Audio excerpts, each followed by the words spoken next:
just putting tools into your toolbox as a coach or a parent to help your kid get better.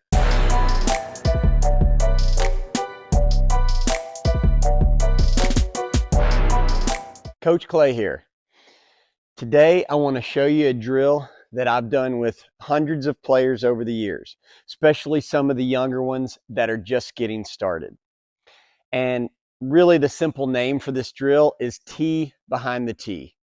And what we're trying to prevent is that common habit of young players to let their barrel fall down too fast behind them and to cause them to throw the bat out and around, making their path to the ball a lot longer and slower. And for young players, what we want to try to do is ingrain in them a path to the ball that's short and quick, and then is able to stay long and out through contact. The tee behind the tee drill is simply using two tees to do some tee work. So if I'm set up properly with my front foot, even with the big part of home plate right here, then I can set my tee up in which I'm going to hit off of at the front of home plate.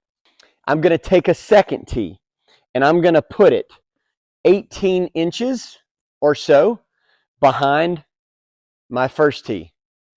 And typically in this drill, I want to see players be able to put this tee maybe an inch lower than our hitting tee.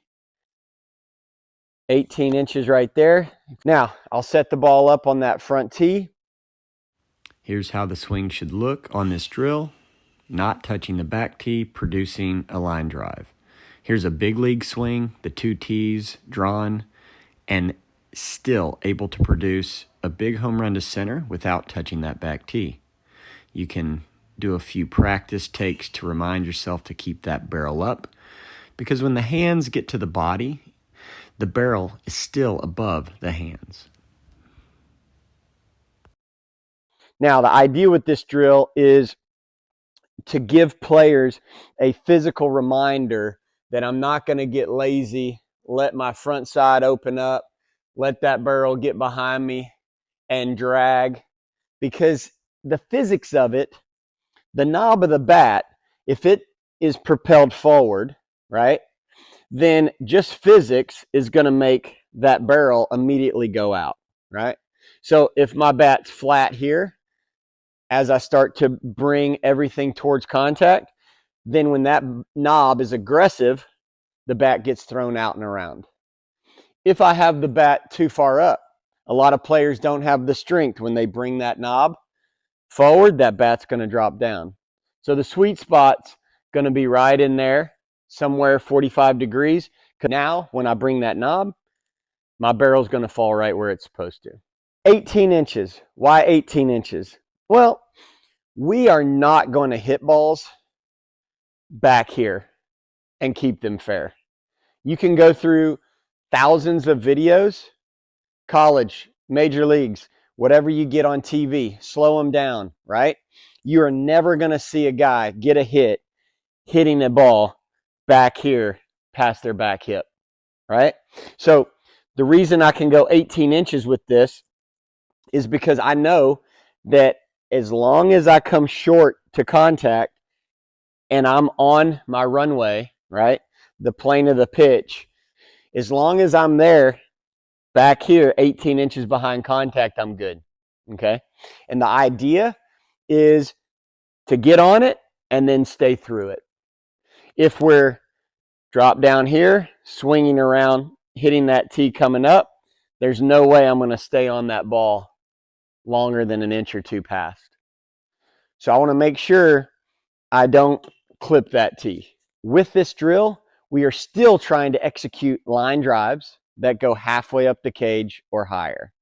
So sometimes we'll put an L screen right out in front, 20, 25 feet in front of us, maybe an L screen that's 7, 6, 7, 8 feet tall. And we're trying to hit, stay through the ball without letting those hands roll, right?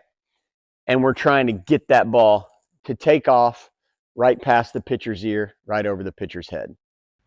You can see the L screen out in front, and you want to be really quick, turning those hands inside and extending out, keeping your head and body behind the ball so you can get that good elevation and that good power.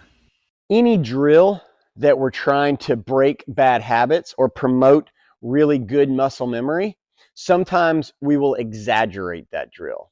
So if a player is really struggling with sweeping, right, and coming up through contact and pulling off the ball, we can get them on this drill.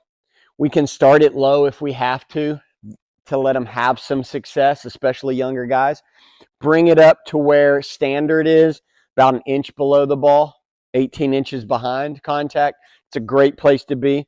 But if you really want to work the hands and see how fast a player can attack and get onto plane and how fast they can stay through it, really working that top hand so that we don't get long and roll, but we stay short, get that right palm turned out and through contact, we can challenge ourselves and we can come up even Steven, right? And just really exaggerate the feeling of staying really short and quick and then really leveling out and through behind contact. With younger players, we forget that being short means everything's going to be together. And we're trying to produce the least resistance and the shortest path for this barrel to find the ball. So once the barrel flattens out behind us, and in previous videos you might have seen, I pretend this is our airplane and we're trying to come in for a nice smooth landing onto the runway and then extend through, right?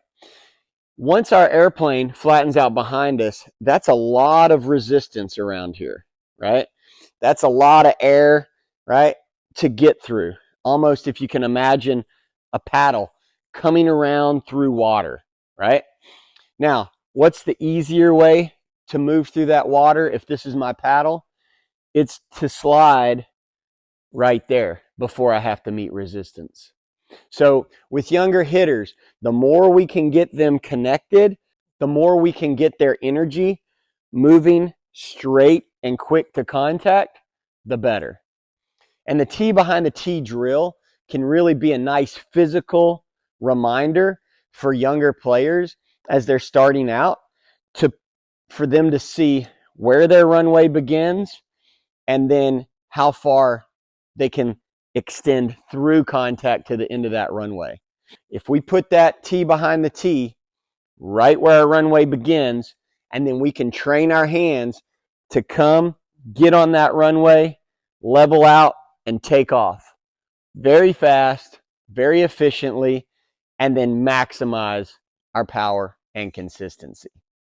Put the tee behind tee into a few of your workouts, see what you think, see if your player can do it.